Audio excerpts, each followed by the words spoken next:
안녕하세요. ERP 정보관리사 인사 과목으로 처음 뵙게 된 최민주입니다. 모두 만나서 반갑습니다. 자, ERP 정보관리사 인사를 이제 수업하기에 앞서서 여러분들과 어떤 내용에 대해서 배울 건지와 그리고 시험 일정 그리고 시험 꽈락이나 이런 점수들, 합격 점수들이나 이런 것들 그리고 수업 요령들 이런 것들 같이 좀 이해해보는 오리엔테이션 먼저 가질 생각이고요. 그리고 두 번째로 경영혁신과 ERP를 통해서 ERP 우리 어떤 건지 알아야지 ERP에 대한 이해를 먼저 해야지 우리 이런 부분들 다 공부할 수가 있기 때문에 우선적으로 경영혁신과 ERP 부분은 저희가 먼저 설명을 좀 드리고 가는 시간 갖도록 하려고 합니다.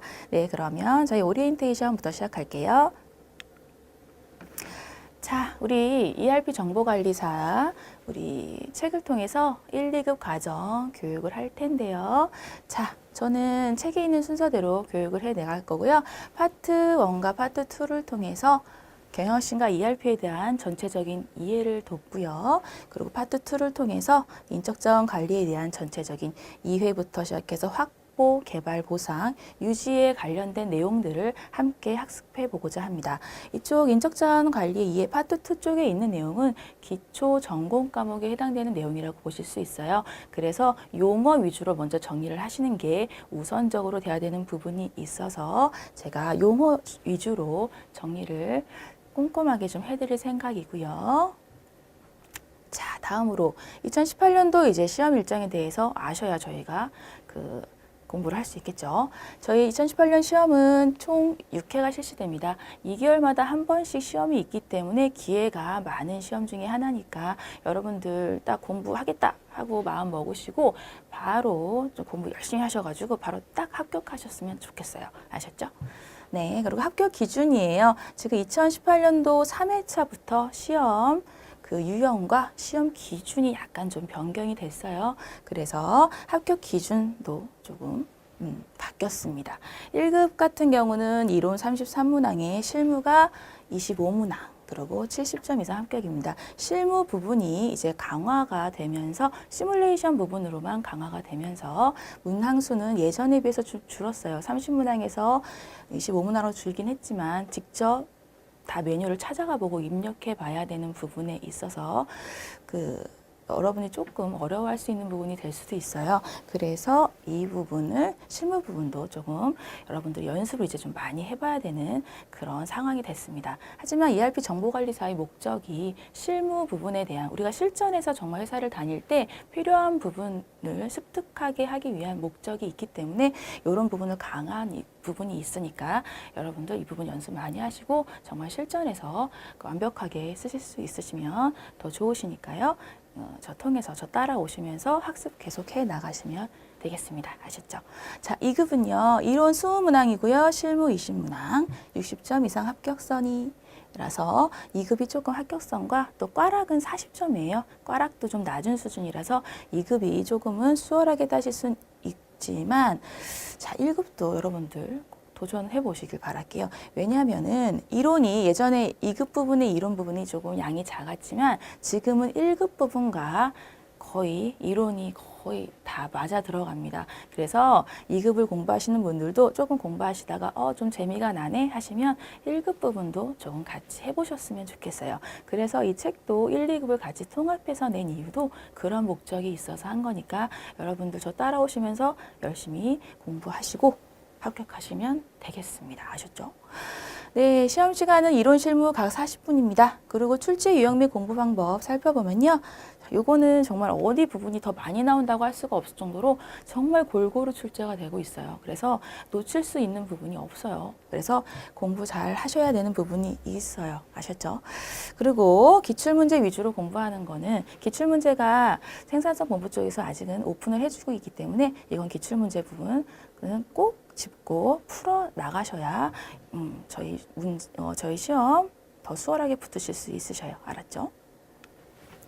네, 수험 가이드 말씀드릴게요. 자, 일단은 이론에서 점수를 확보하는 거 기본으로 삼아 주시길 바래요. 아무래도 처음 공부하시거나 회사를 다니시지 않은 분 같은 경우는 이론 부분은 어느 정도 학습을 하면 되지만 실무 부분은 직접적으로 해보지 않았으면 ERP 전산 자체가 볼륨이 적은 편이 아니에요. 왜냐하면 전사적인 그 회사 자원에 대한 관리를 하는 부분이기 때문에 그런 ERP 전산 자체가 조금 볼륨이 좀 크거든요. 그래서 이쪽이 실무 부분이 전산이 너무 어려워하실 수 있는 부분이 있어서 어느 정도는 이런 부분에서 먼저 확보를 하시겠다는 마음으로 조금은 들어가셔야 또 하실 수 있습니다. 그리고 기출문제 위주로 공부하시는 부분 말씀드렸고요. 그리고 세 번째, 자, 실무 기출위원 전체가 시뮬레이션으로 변경이 되었어요. 그래서 예전에 실무 이론이 있었던 시절, 실무 이론은 시뮬레이션 해보는 게 아니라 정말 실무도 이론 문제처럼 나왔었어요. 시스템에 대해서 이론 문제화해서 풀어라 이런 식이었거든요. 그래서 사실상 좀 요령이 좀 가능했던 그런 시절이 이제 실무 이론이 나왔던 시절이었어요. 이론처럼 좀 외우고 갔으면 어느 정도는 커버됐었거든요. 하지만 지금은 다 시뮬레이션이다 보니까 다 메뉴를 실제로 찾아가 보고 해야 되는 부분이 있어서 여러분들이 실무 연습도 소홀히 하시면 안 되는 그런 시대가 왔습니다. 아셨죠?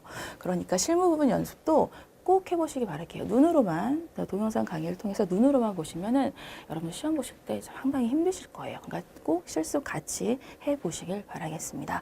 그리고 제 수업 방식, 네, 저 현업 경력이 탄탄합니다. 제가 좀 이래봬 좀 나이가 좀 있어요.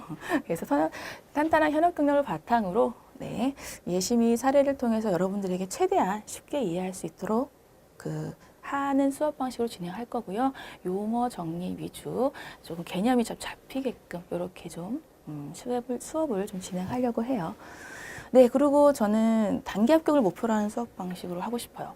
왜냐하면 2개월에 한 번씩 시험이 있다는 것만큼 기회도 많지만 오래 끌고 나가시면 자격증이라는 게 좀 오래 끌고 나가시면 오히려 축축 처지는 부분이 있어요. 기분도 좀 다운되고 또 한 번 또 떨어지고 나면 또 기분도 좋지 않잖아요. 그러니까 전 단기에 한 번에 딱 합격할 수 있게끔 좀 하셨으면 좋겠다라는 생각 가지고 있습니다. 그러니까 여러분들 잘 따라와 주시기 바랄게요. 네, 그리고 시험장에 갈 때는요, 여러분 계산기 꼭 챙겨가세요. 그것도 기본형 계산기, 우리 우스갯소리로 쌀집 계산기라고 하죠. 기본형 계산기. 왜냐면은 이제 공학용 계산기처럼 이제 공학용 계산기가 여러 가지를 좀 입력하고 저장해 놓는 기능이 많기 때문에 공학용 계산기 예전에는 그렇게 했었는데 지금은 좀 혹시라도 부정을 할 수 있을까봐 이런 부분을 조금 없앴어요. 그래서 지금은 기본형 계산기만 가져가시는 쪽으로 좀 강화가 됐어요. 그러니까 꼭 잊지 말고 챙겨 가시고요. 그리고 다 이론 실무 모두 전산으로 실시가 됩니다. 그래서 촌스럽게 OMR 카드 주세요. 막 이런 거 가서 갑자기 문방구 가서 컴퓨터용 사인펜 급하게 사거나 이러시는 거 아니세요? 그냥 모두 전산으로 실시되니까 컴퓨터 보고 푸시는 겁니다. 그러니까 여러분들 좀 컴퓨터 보면서 푸는 거에 오히려 좀 약하신 분들도 있을 수 있어요. 그러니까 그런 것도 조금 연습을 좀 해보시는 것도 조금은 필요하실 것 같아요. 네, 그리고 이론과 실무 시험 중간에 쉬는 시간이 5분 부여가 됩니다. 40분 이론 보고 5분 쉬었다가 40분 실무를 보는 형식으로 시험이 진행되는데요. 5분 쉬는 시간 동안 여러분들이 어디를 갈 수 있거나 이동하지는 못하세요. 그러니까 시험 당일날 컨디션 체크 꼭 잘 하시는 거 잊지 마시길 바랄게요.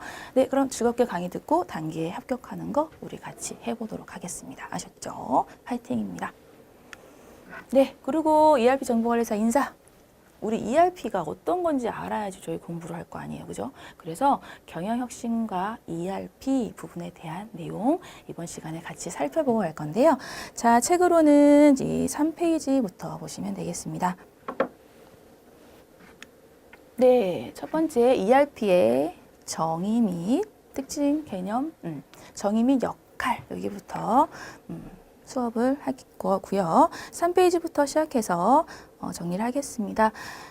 첫 번째 ERP의 정의부터 살펴보도록 하면요. 자, ERP란 기업의 자원을 전사적으로 통합하여 관리할 수 있는 시스템에서 전사적 자원관리 시스템이라고 해서 ERP 시스템이다 라고 용어를 정의하고 있고요. 자, 아래로 내려가시면 두 번째 ERP 시스템의 도입 목적 및 역할 부분인데요. 자, 도입 목적이 여러 가지가 있겠죠. 선진화된 시스템을 도입한다든가 이런 역할들이 양가로 2번 쪽 보시면 쭉 있어요. 그래서 선진 업무 프로세스 도입 가능해서 그런 부분이죠. ERP 같은 경우가 패키지화돼서 전사 시스템이 딱 설치가 되는 부분이 딱 되거든요. 그러면 어느 정도 그 프로세스가 어느 정도 진행이 되고 좀 좋은 시스템으로 가고 있는, 좋은 프로세스로 가고 있는 부분대로 정리된, 메뉴가 정리된 패키지가 하나 구성이 된 게 ERP 시스템의 특징이거든요. 그러다 보니까 아무래도 선진 프로세스가 패키지화되어 있는 거를 바로 도입해서 쓸 수가 있기 때문에 요거 1번 동그라미 1번에 있는 선진 업무 프로세스의 도입이 가능하다라는 얘기가 있는 겁니다. 그래서 베스트 프랙티스라는 용어가 나오는 것도 여기 ERP에서 나오는 용어니까 이것도 같이 기억을 해주시길 바라고요. 동그라미 2번 업무 프로세스 재설계해서 BPR 이 부분이 있는데요. 요거는 자 기업의 업무 프로세스를 혁신적으로 다시 계획하고 설계함으로써 그걸로 인해 수익을 극대화하는 것을 얘기하고 있습니다. BPR은 뒤에 가서 다시 얘기를 정확히 더 구체적으로 드릴 텐데요. 자, ERP 시스템의 역할 쪽에는 지금 말씀드렸던 선진 업무 프로세스 그 도입 가능하다는 부분이 있고요. 그리고 자 BPR BPR에서 업무 프로세스 재설계가 가능하다. 그래서 경영혁신적인 부분이 가능하게 된다라는 부분, 요 부분. 그리고 4페이지 가시면 동그라미 3번에 인터넷 비즈니스 구현. 요새는 다 정보화 시스템 되고 인터넷으로 다 구현을 하잖아요. 그래서 인터넷 비즈니스 구현도 ERP 시스템에서 도움을 주고 있다라는 부분 얘기하고 있는 거고요. 동그라미 4번 원장형 통합 데이터베이스를 통한 기업 내부의 정보 인프라 구축입니다. 그래서 모든 정보들이 통합이 돼요. 통합. 그래서 ERP는 통합적 시스템이다 라고 보실 수 있습니다. 그래서 통합적이라는 거 꼭 기억을 해주세요. 왜냐하면은 문제 나올 때 개별적 시스템이다 이런 식으로 나오면은 오답으로 바로 잡아내시면 되거든요. 그래서 쉽게 잡아낼 수 있는 포인트 용어 중에 하나가 ERP 시스템은 통합적 시스템이다라는 부분입니다. 네, 그래서 통합적 이런 부분 기억해 주시기 바라고요. 동그라미 5번에 기업의 경쟁력 강화, ERP 시스템을 통해서 경영 혁신도 가능해지고 그리고 전산을 통한 거기 때문에 업무 처리도 빨라지겠죠. 신속한 의사결정도 가능해지고요. 그러다 보면 기업의 경쟁력도 당연히 강화되는 부분이 있기 때문에 기업 경쟁력 강화가 된다라는 부분도 내용이 있습니다. 그리고 6번 그룹웨어 연동 가능.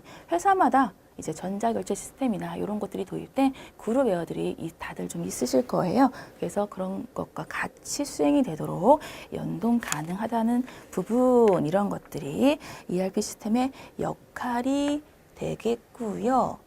그리고 3페이지 다시 올라오셔서 양가로 1번 자 ERP 시스템의 도입 목적인데요. 이걸 좀 뒤에 말씀드리려고 역할부터 먼저 말씀드렸어요. 자 ERP 도입 목적은 요거 단일 문제로 잘 나옵니다. 궁극적인 목표는요. 고객 만족과 이윤 극대화에 있습니다. 네, 요게 ERP의 궁극적인 목적에 해당됩니다. 그래서 문제에 ERP 도입의 궁극적인 목적은 무엇인가? 이렇게 자 풀어내라 하면은 고객 만족과 이윤 극대화로 푸시면 돼요. 좀 큰 그림으로 잡아내시면 됩니다. 큰 그림. 네, 이렇게 해서 ERP 시스템의 도입 목적과 역할까지 내용 봤고요. 자, 4페이지 2번 ERP의 특징 및 발전 과정 좀 내용 같이 또 보면서 ERP에 대한 이해를 더 해보도록 하려고 합니다. 그런데 그 전에 이렇게만 ERP 이런 거예요 라고 글로만 얘기하면 조금 감이 안 잡힐 수 있잖아요. 그래서 약간 이해를 돕기 위해 조금은 입체적인 뭔가로 조금 더 설명을 조금 더 드릴게요. 아셨죠? 네, ERP의 이해를 돕기 위한 제의 제가 가지고 온 아이는 편의점에서 보통 많이 판매하고 있는 커피 요거. 그래서 뚜껑과 종이컵과 원두가 있는 좀 재료가 간단한 그런 어떤 거를 제가 갖고 왔어요. 편의점 컵커피 이해를 갖고 왔어요. 이거 가지고 제가 ERP를 이해를 조금 도와드리도록 하겠습니다. 네, 이런 컵커피 하나를 만들기 위해서는 자, 구매팀에서 구매를 하겠죠.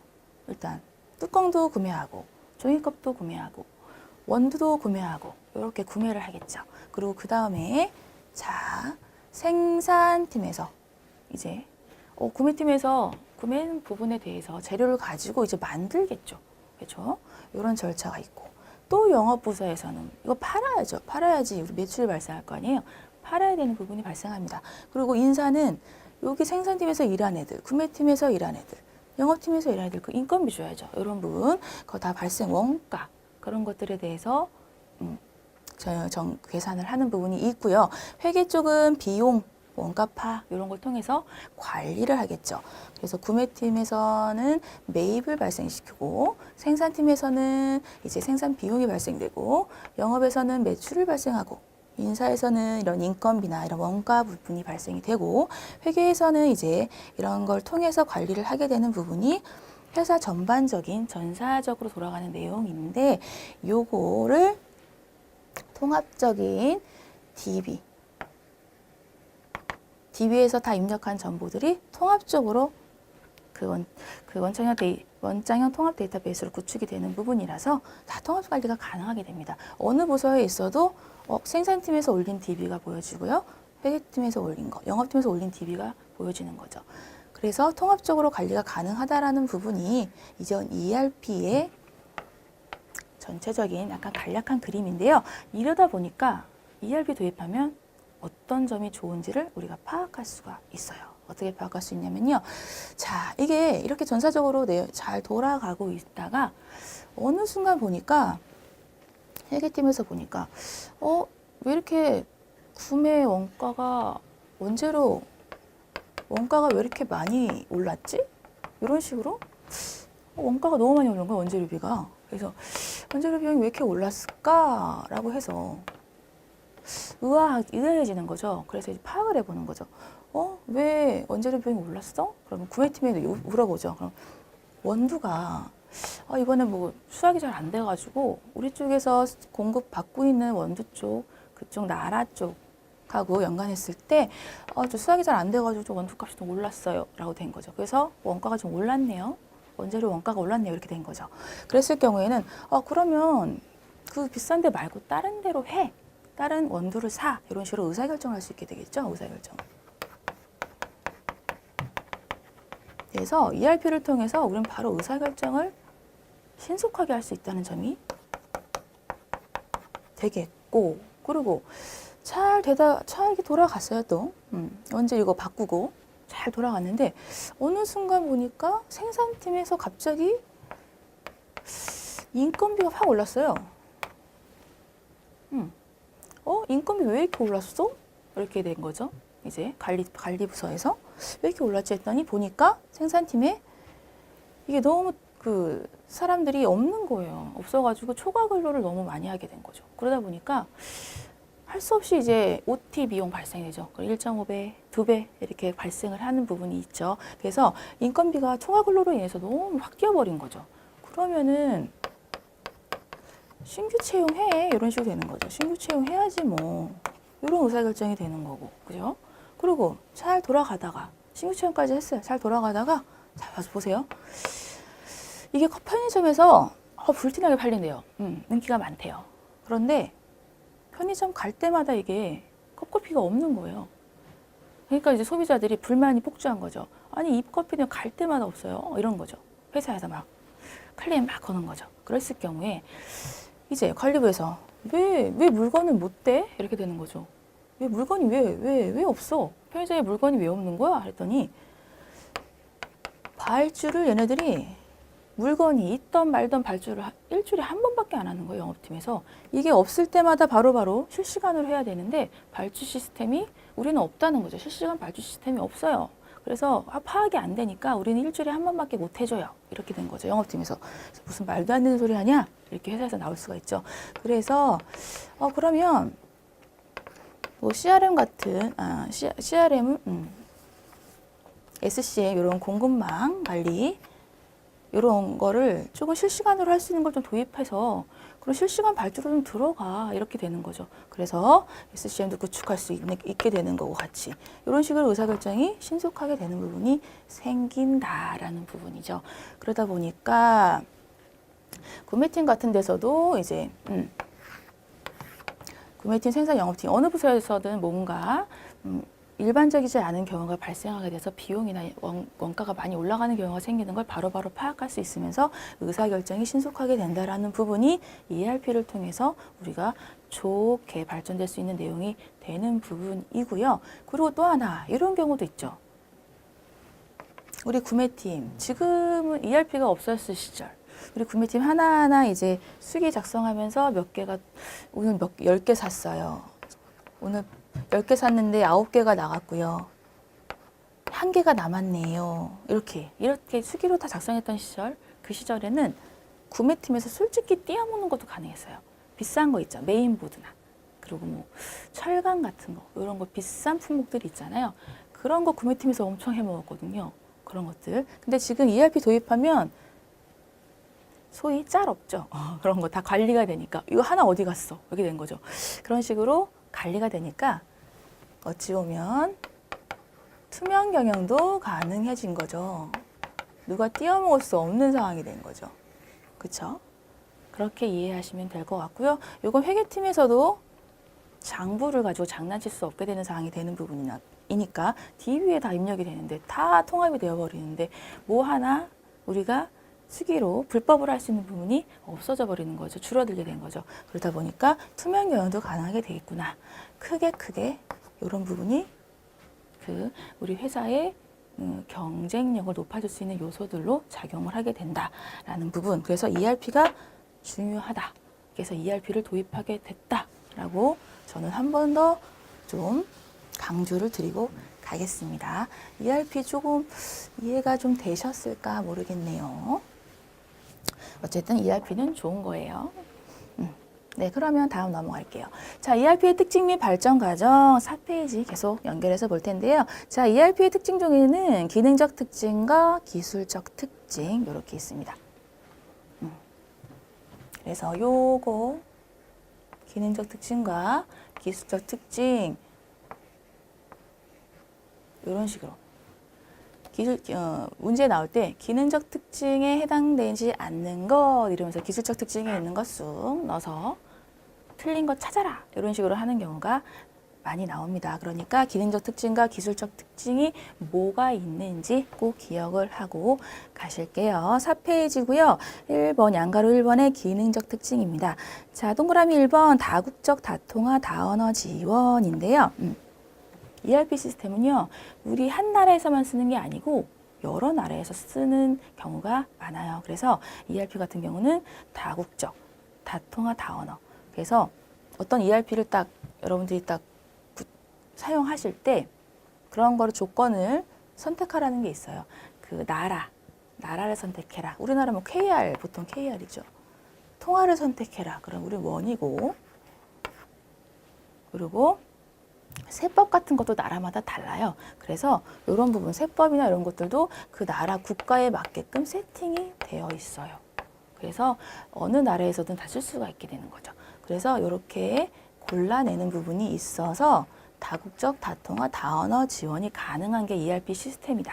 ERP의 기능적 특징이다. 라는 부분. 그래서 요거 시험 문제 나올 때는요. 단일 국적, 단일 통화, 단일 언어 이런 식으로 장난 많이 치거든요. 그러니까 여러분 요거 동그라미 1번 기억해 주시고요. 자주 나오는 보기 중에 하나입니다. 그리고 이제 통합적으로 DB가 관리되고 하다 보니 중복 업무도 배제되고요. 그리고 실시간으로 정보 처리가 가능하게 되죠. 그래서 그게 동그라미 2번에 대한 내용이 되겠습니다. 3번은 말씀드렸던 선진 프로세스 수용할 수 있다는 부분, 그리고 4번도 리엔지니어링, 이거 BPR에 대한 업무 재설계, 경영 혁신과 관련된 내용이 되겠습니다. 그리고 5번 파라미터 지정에 의한 프로세스 정의인데요. 파라미터는 이렇게 생각하시면 돼요.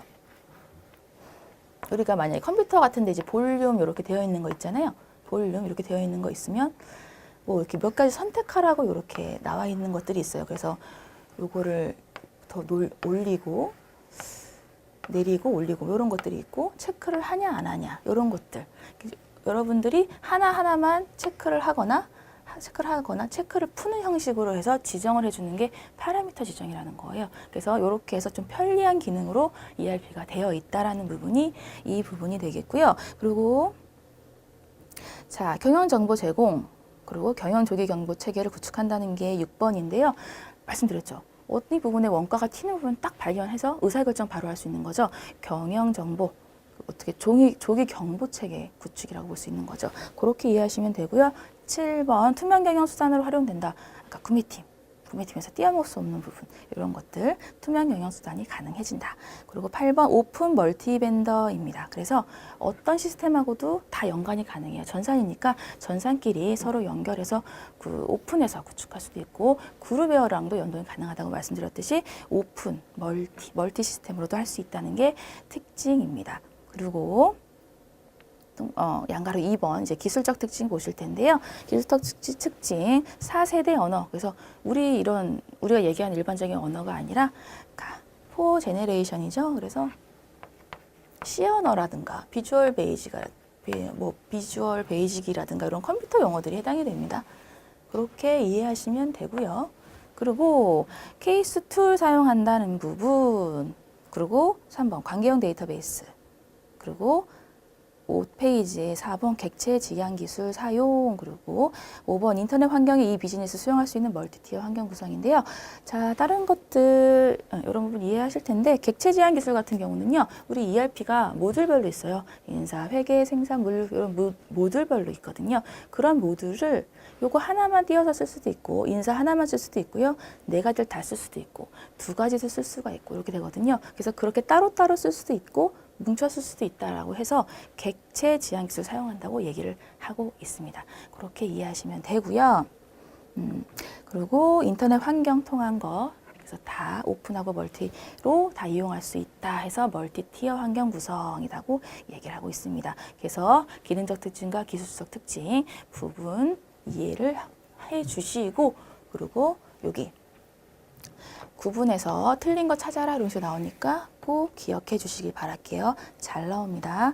네, 그리고 5페이지 가서요, ERP의 발전 과정 말씀을 드릴 텐데요. 자, 발전 과정 이제 순서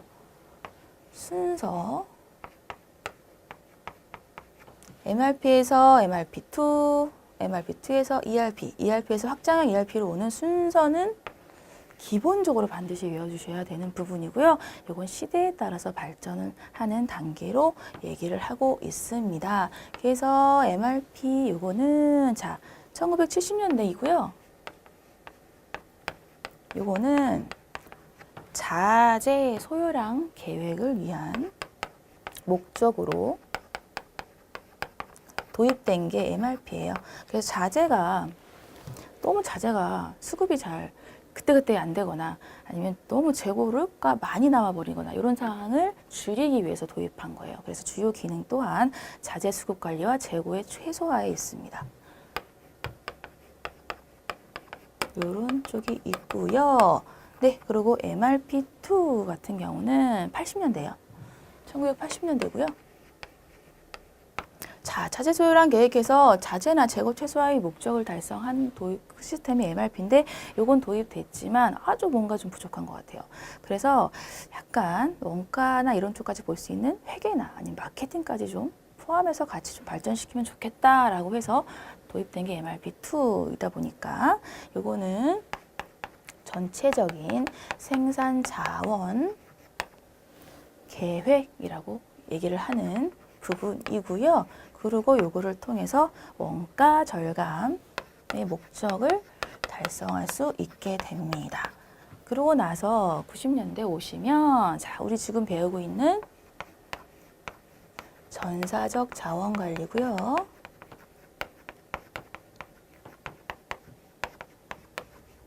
자, 우리 배우고 있는 ERP죠. 요거 90년대 도입된 거고 요거를 통해서 경영혁신. 우리 계속 경영혁신과 ERP라고 하고 있는 이유. 자, 경영혁신도 달성할 수 있습니다. 경영혁신과 관련된 용어로 BPR. 찾고 이렇게 쓰네요. BPR. 요거 중요하고요. 네, 확장형 ERP 요거는 자 2000년대. 그래서 확장형 ERP 그냥 그대로 그냥 보시면 되고요. 그리고 요거는 인터넷 환경이라든가 뭐 다른 기업 간의 그런 시스템들을 한다든가 이런 식으로 더 ERP 자체에서 더 확장을 한 개념이 속하거든요. 그래서 자, 윈윈 전략도 가능하고요. 기업 간 최적화 그리고 이 비즈니스가 가능하게 됩니다. 그래서 자, 이 비즈니스 가능하게 되고 윈윈 이런 것도 윈윈 전략이 가능하게 된다라는 부분이 요거 가장 포인트 되는 용어들이라고 할 수 있어요. 그래서 자, 일단 많이 나오는 거는 순서 묻는 문제 많이 나오고요. 그리고 조금 어렵게 나온다 싶을 때는 자, 뭐 자재소요랑 계획이면서 재고의 최소화를 목적으로 들어온 건 어떤 시스템인가요? 찾아보세요. 이런 식으로 했을 때 MRP구나 찾는 형식으로 문제가 나와요. 그러니까 여러분들 여기 있는 거 순서는 기본. 그리고 안에 들어있는 내용들도 조금 기억을 해주시길 바랄게요. 네, 그리고 페이지 5번에 알아두기 요거 부분 두 개 있는데요. 첫 번째가 이제 MIS라고 해서 그 경영정보 시스템과 ERP 시스템을 조금 이렇게 구분해서 비교하는 부분이 시험 문제에 몇 번 좀 출제가 된 적이 있어서 알아두기 쪽에 비교 표로 만들어서 이렇게 말씀을 드렸고요. 그리고 ERP는 MIS에 비해선 개방형 그리고 유연성을 가지고 있다라는 거, 수평적 업무 차이라는 거, 탑다운 방식의 의사결정 방식이라든 거 이런 식으로 해서 기억을 좀 다르게 해주시면 됩니다. 그리고 두 번째 알아두기, 자, 클라우드 ERP인데요. 요새는 다 서버가 회사 안에서만 있게 되면 회사 안에서만 이제 ERP 프로그램을 쓸 수 있거나 이런 불편함이 있어요. 그래서 클라우드 ERP는 원격 지원 시스템이 가능하게 된 거예요. 그래서 우리가 돌아다니면서 요새 스마트폰이나 아니면은 뭐 다른 기능 등을 통해서 외부에서도 이렇게 그 전산 시스템을 이용할 수 있도록 하는 부분을 돕는 게 이제 클라우드 ERP의 특징이라고 볼 수 있습니다. 그래서 특징들 살펴보면 ERP 구축 시에 드는 비용과 유지보수 비용이 절감이 되고요. 그리고 원격 근무 환경을 구현을 통해서 스마트 워크 환경이 장착이 된다. 그리고 IT 자원 관리 효율화, 관리 비용 절감이 된다는 거, 그리고 데이터 관리도 안정적이게 되면서 보안성도 좋아진다라는 부분에서 클라우드 ERP 도입을 통해서 좀 편하게 외부에서도 원격 환경에서도 활용할 수 있게 되었다라는 부분, 그래서 좀 발전되고 있구나라고 생각하고 내용 이해하시면 되십니다. 네, 그리고 다음 6페이지인데요. 자, 우리 계속 BPR 말씀드렸던 거, 이게 대체 뭐야? 라고 생각하실 텐데, 네, 이제 나옵니다. BPR. 상당히 중요하고요. 자, 업무 흐름 재설계예요. 그래서 BPR은 내용 보시면, 자, 경영혁신의 일환으로서 기업의 업무 프로세스를 혁신적으로 다시 계획하고 재설계함으로써 이로 인해 수익을 극대화하는 것, 예, 요거고요. 그리고 비용, 품질, 서비스 속도 등 핵심적 성과 측정치의 극적인 개선, 이런 부분이 포인트가 됩니다. 포인트가 되는 용어들인데요. 자, 그래서 요거가 경영혁신에 관련된 부분이 BPR, 요 부분. 업무 흐름 재설계 이 부분이고요. 그리고 요거를 BPR을 더 효과적으로 하기 위해서는 ERP가 필요하게 되었다. 전산을 통해서 뭔가 더 구축이 잘 되고 경영혁신 이런 업무 흐름 재설계 업무 프로세스를 더 효과적으로 효율적으로 구성할 수 있게 하는 게 경영혁신 도구로서의 ERP의 역할이 된 거죠. 그래서 ERP도 중요하고 BPR 이런 경영혁신과 관련된 것과 연계가 된다라는 부분을 머릿속에 넣으시고 이거를 내용을 가져가시면 되는데요. 이게 시험 문제에 나올 때는 BPR 요거 하나로 요거 설명 넣어놓고 BPR 찾아보세요. 보기에서 이런 식으로 나오니까 BPR 어떤 건지 용어 꼭 기억을 해주시길 바랄게요. 뭐 극대화, 극적인 개선 이런 거 나오면 BPR이구나 하고서 잡아내시면 돼요. 그리고 리엔지니어링이라든가 그리고 베스트 프랙티스 이런 용어 나왔을 때도 BPR 경영혁신에 대한 내용 얘기하고 있구나라고 생각하시면 됩니다. 네, 그리고 이런 경영혁신 도구로서의 ERP 도입 시의 방법. 네, 3가지 방법이 있어요. 그래서 BPR, 그래서 업무 흐름 재설계, 업무 프로세스를 재설계하는 부분, 이 부분인 BPR과 ERP 시스템을 같이 구축하는, 병행하는 방법이 있고요. 두 번째로는 이런 BPR, 업무 흐름 재설계부터 먼저 다 수행을 한 이후에 이에 맞도록 ERP 시스템에서 그 업무 프로세스에 맞게끔 구축을 해나가는 방법. 그래서 BPR을 먼저 하고 ERP를 나중에 구축하는 방법이 이게 두 번째 방법이고요. 세 번째로는 자, ERP 시스템 자체에 선진화된 프로세스가 있어요. 선진 프로세스. 그래서 자, 선진화된 프로세스가 구현되어 있는 기존의 ERP 패키지에 맞추어서 요거 선진 프로세스. 그러니까 그 프로세스가 잘 진행되고 있는 어떤 그런 ERP 구축을 먼저 해놓고 그거를 통해서 이거를 보면서 이거에 맞게 프로세스를 우리가 바꾸면 되겠구나라고 하면서 BPR을 수행하는 방법이 있습니다. 네, 이렇게 해서 경영혁신 도구로서의 도입 시 방법은 이렇게 되고 있고요. 요거가 3개가 보기로 자주 출제가 되었어요. 그래서 이거 좀 기억을 같이 해주시길 바랄게요.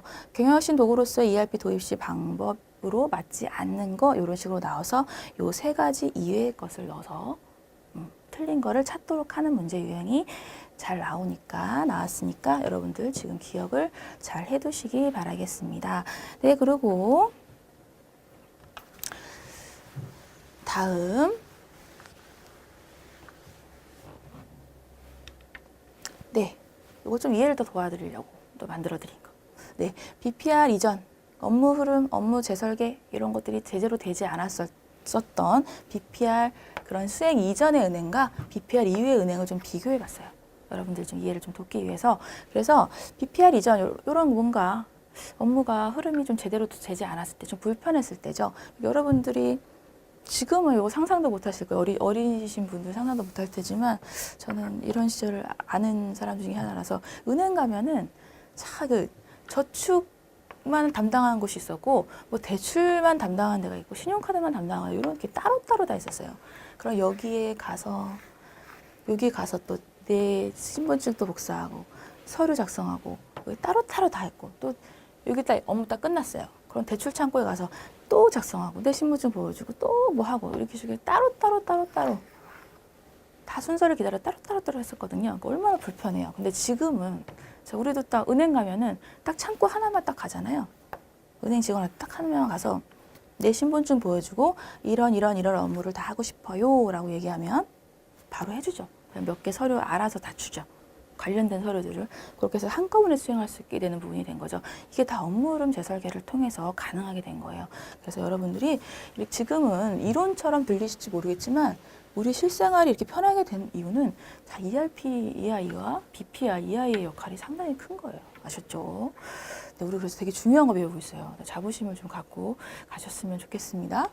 네, 그리고 ERP 시스템 도입 시 유의점과 예상 효과 이 부분 말씀을 드릴 텐데요. 자, 페이지 6페이지.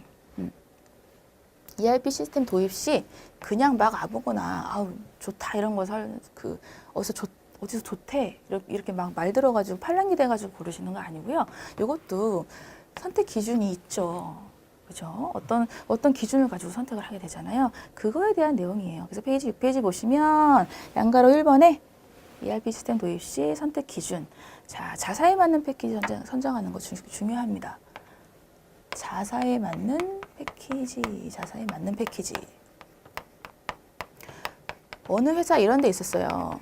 그러니까 정말 좋은 프로그램들이 있죠. 근데 외국에서 좀 유명한 게 SAP라는 그런 ERP 시스템이 되게 유명해요.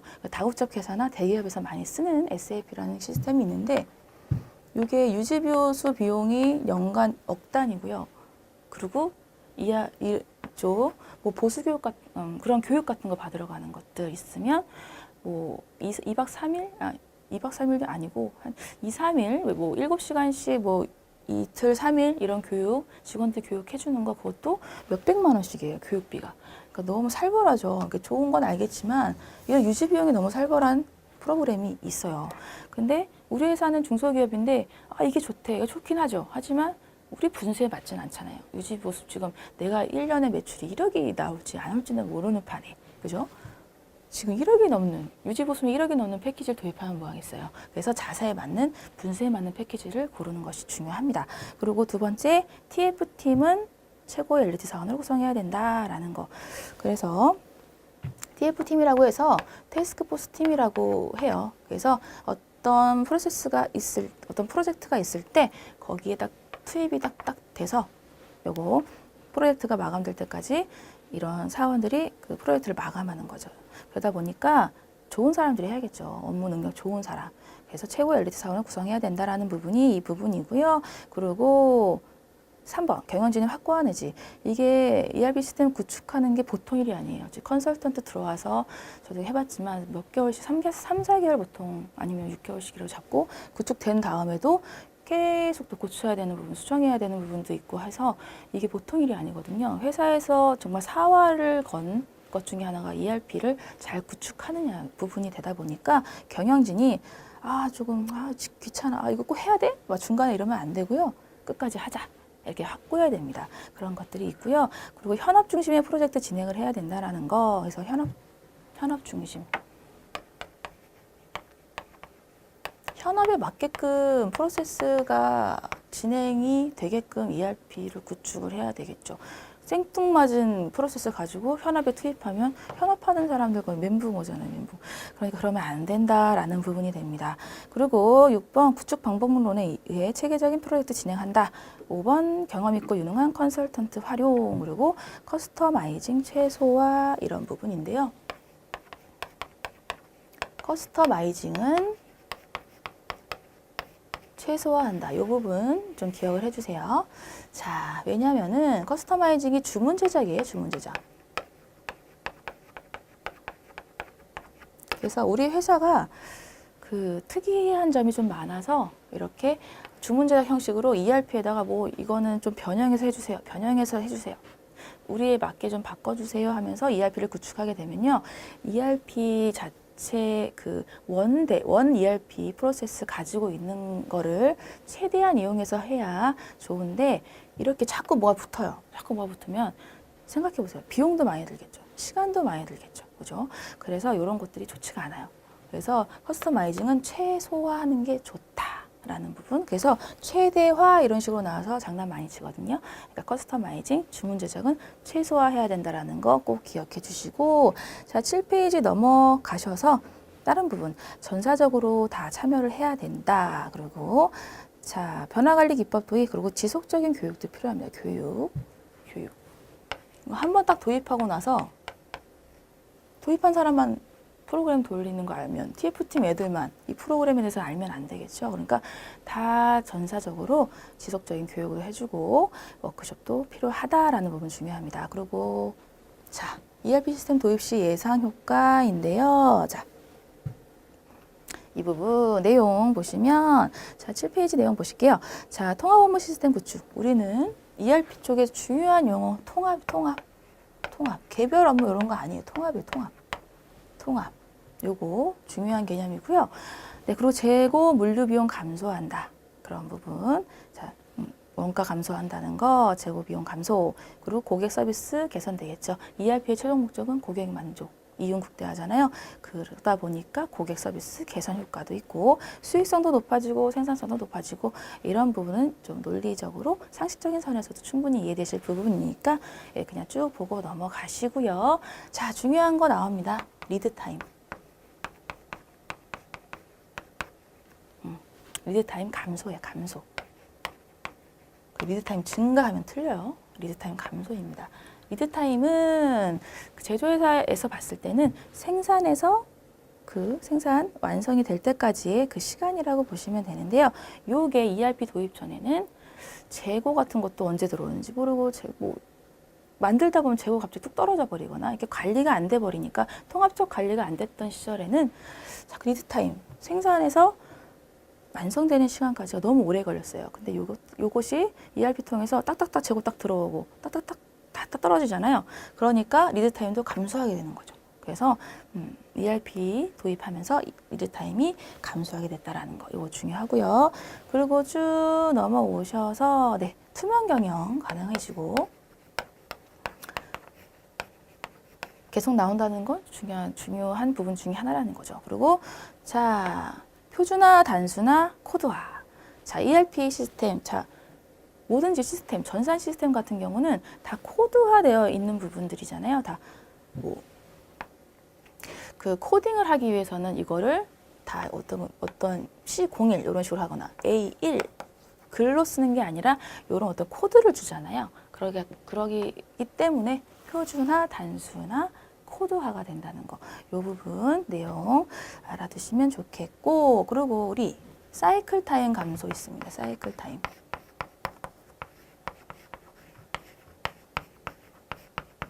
네, 이것도 자, 사이클 타임은 어떤 반복적인 그런 어떤 업무가 이렇게 시작부터 끝까지 도는 사이클이 도는 시간이 사이클 타임인데요.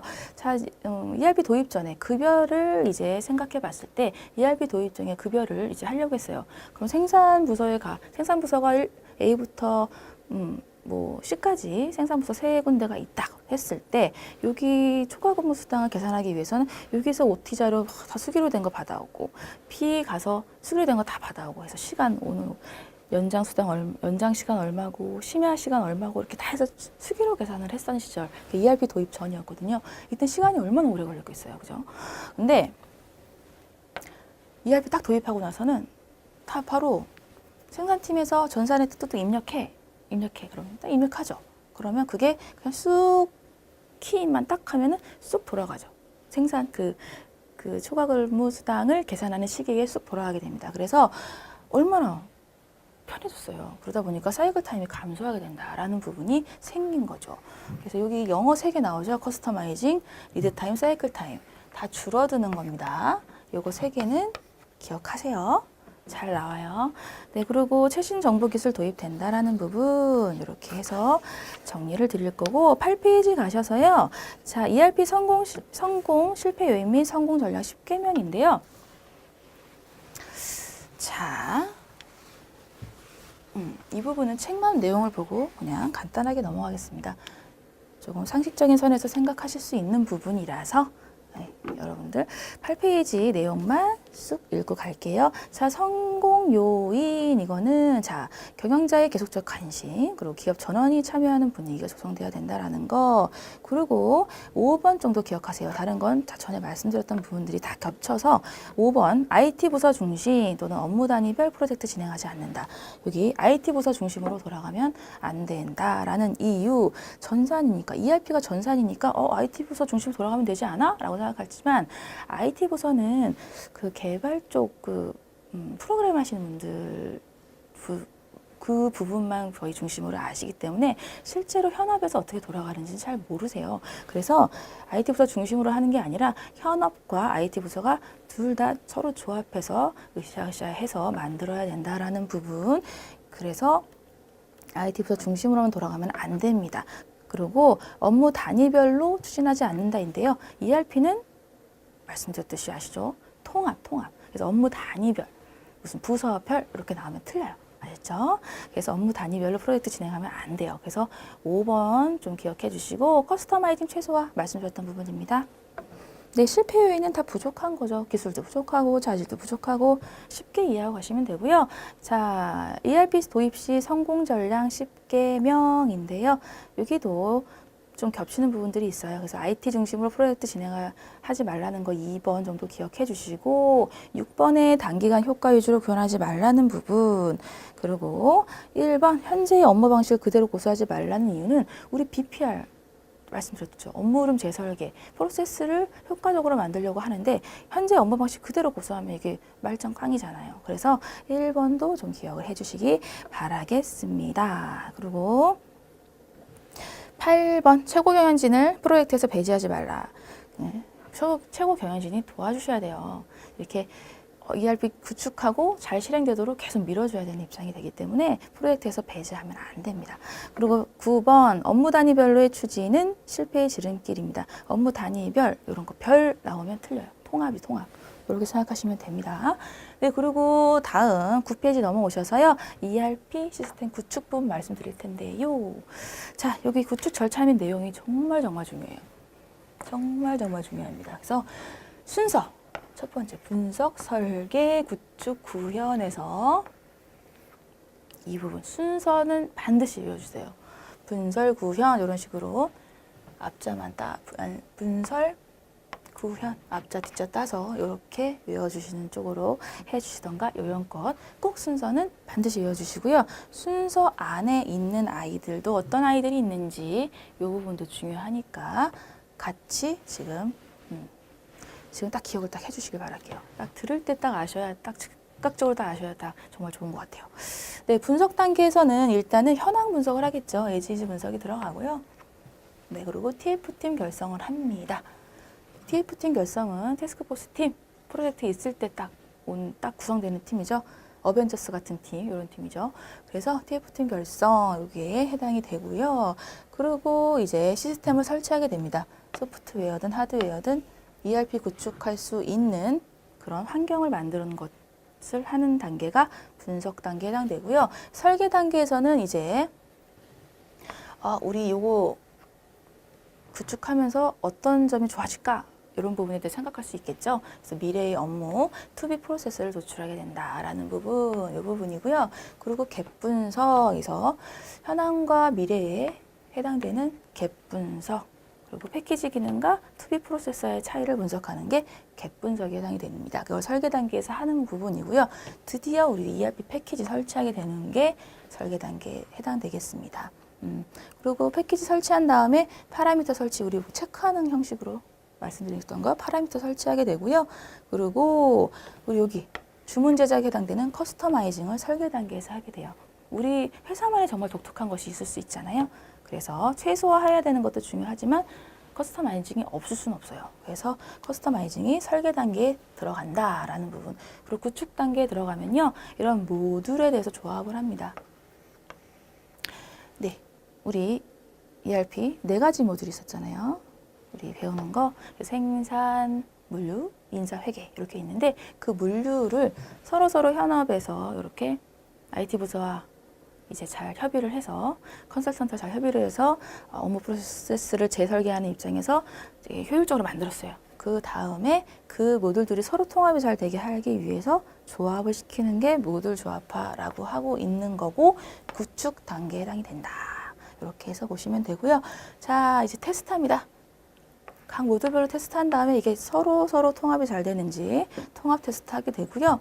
그 다음에 뭔가 부족한 것 같아. 아니면 추가하고 싶어. 아니면 수정하고 싶어. 라는 부분에 대해서 추가 개발, 수정 가능을 확정하게 되고 자, 이제 출력물 제시를 하게 되는 부분 이런 부분이 해당이 되겠습니다. 네, 그래서 구축 단계 거의 구축 단계에서 완성이 된다고 보시면 되고요. 구현은 이제 구축된 거 이제 운영해 보는 거죠. 운영해보고 실 데이터도 입력해보고 테스트해보고 그리고 시험 가동도 해보고요. 그걸 프로토타이핑 이렇게 하는데요. 시험 가동도 해보고 데이터도 전환해보고 시스템도 평가해보고 이런 부분을 하고 있습니다. 네, 그래서 순서 어떤 내용들이 있는지 반드시 기억을 해주셔야 된다라는 거 꼭 재차 강조해드리고요. 자, 다음 이제 10페이지 쪽에 가셔서 확장형 ERP에 대한 내용 되겠습니다. 확장형 ERP, 우리 MRP, MRP2, ERP, 확장형 ERP 4번째 단계에 해당되는 게 확장형 ERP 요건데요. 자, 확장형 ERP에 필요한 부분들과 포함되어야 할 내용, 그리고 지원 시스템 등에서 얘기를 드릴 텐데, 그 전에 확장형 ERP가 왜 필요한지 이 부분에 대해서 책에 있는 내용 살짝 보시고 갈게요. 네, 확장형 ERP의 도입 이유는요. 자, 경영 환경의 변화로 인해 기업 외부의 프로세스와의 통합이 필요하게 됨에 따라서 기존 ERP의 고유 기능에 고객 관리, 지식 경영, 관리, 그리고 공급망 관리 시스템 등의 내용들을 추가해서 기업의 전체적인 업무 시스템을 더욱 포괄적으로 지원하고 기업 경영의 효율성을 더해주게 하기 위해서 확장형 ERP가 이제 필요하게 됐습니다. 그래서 확장형 ERP, 기존 ERP에 더 뭔가가 추가가 되겠구나 라고 생각하실 수 있겠죠. 그래서 ERP에 포함되어야 할 내용이 기존 고유 기능이랑 ERP가 가지고 있는 고유 기능이겠죠. 그거를 가지고 있고, 그리고 경영혁신, 우리 BPR 이런 부분하고 지원을 그런 부분에 대한 경영혁신 부분을 지원을 해줘야 되는 부분, 그리고 선진정보와 지원 기술이 추가되고 산업유형 지원 확대, 전문화 확대 적용된다라는 거 5가지 좀 눈에 넣어 가시면 되고요. 자, 11페이지 쪽 가시면 확장형 ERP의 구성 요소에서 이 비즈니스 지원 시스템과 SCM 시스템, 전략적 기업 경영 시스템 부분, 이것도 시험 문제에 확장형 ERP의 이 비즈니스 지원 시스템에 해당하지 않는 것을 찾아라. 이렇게 해서 여기 있는 내용 딱 넣어서 오답 찾는 유형. 대부분으로 그렇게 나오거든요. 그러니까 여러분들 요거 어떤 것들이 있는지, 이 비즈니스 지원 시스템에 뭐가 있는지, SCM 지원 시스템에 뭐가 있는지 요거를 구분해서 꼭 기억을 해 주셔야 합니다. 그래서 11페이지에 자, 이 비즈니스 지원 시스템은요. 지식경영 시스템에서 KMS, 네, 그리고 고객 관계 관리 시스템 CRM. 네, 그래서 CRM 요거는 우리 우수 고객 통계 자료를 통해서 우수 고객도 알게 되고 블랙리스트의 고객도 알게 해줄 수 있는 부분이 되는 부분이 된다. 그래서 CRM 이 부분 많이 쓰고 있죠. 어떤 기업에서든 CRM 참 많이 쓰고 있어요. 그리고 SCM에서 공급망 관리, 이거는 생산하는 쪽에서 고객까지, 어떤 물품이 고객까지 오는 그런 모든 공급망에 대해서 관리하는 시스템에 해당이 되고 있습니다. 그리고 자, 의사결정 지원 시스템 DSS, 그리고 경영자 정보 시스템, 전자상거래 시스템, 우리 인터넷 상거래 하는 거 다 전자상거래죠. EC 이렇게 되어 있어요. 네, 그리고 SCM 시스템이라고 해서 전략적 기업 경영을 위한 시스템인데요. 자, 요거는 성과 측정 관리, 네, 그리고 부가가치 경영, 네, 전략 계획 수립 및 시뮬레이션, 네, 그리고 활동 기준 경영에서 ABM. 이렇게 4가지가 있습니다. 예, 그래서 외우실 때 이쪽이 4가지니까 이쪽을 외우셔도 괜찮으실 것 같아요. 좀 짧은 거를 먼저 좀 외우시는 게 나으시니까. 그러니까 요거 어떤 것들이 있는지 꼭 구분해서 외워주시기를 다시 한번 강조드리겠습니다. 네, 이렇게 해서 우리 오리엔테이션 시간 통해서 우리 어떻게 공부해야 되는지, 어떤 내용 공부할지 이런 거 말씀드렸고요. 그리고 경영혁신과 ERP 내용 같이 말씀을 드렸습니다. 이쪽 경영혁신과 ERP 쪽에 조금 시간을 좀 투자해서 말씀을 드린 이유는 우리 공부할 때 무작정 공부하기보다는 이래서 중요하구나, 이러기 위해서 ERP가 도입됐구나, 이런 식의 관점을 먼저 머릿속에 넣고서 시작을 하시면 훨씬 더 효율적으로 공부하실 수 있거든요. 그래서 이쪽 내용을 조금 더 강조를 많이 드렸습니다. 그리고 1급, 2급에서도 이쪽 문제, 1급은 기본적으로 5문제 나오고요. 2급은 기본적으로 4문제가 붙박이로 나오는 부분이에요. 그래서 챕터의 크기에 비해서 나오는 문제 수가 적은 편은 아니에요. 그러니까 여기에 있는 내용들은 지금 말씀드린 것 부분은 꼭 체크해 두시고 기억하셔서 그런 이론 쪽에 점수를 좀 확보하셔라 하는 관점에서 좀 설명을 자세히 드렸고 좀 많이 드렸어요. 네, 그러면 이번 시간도 수고 많으셨고요. 다음 시간에 본 강의 때 뵙겠습니다. 감사합니다.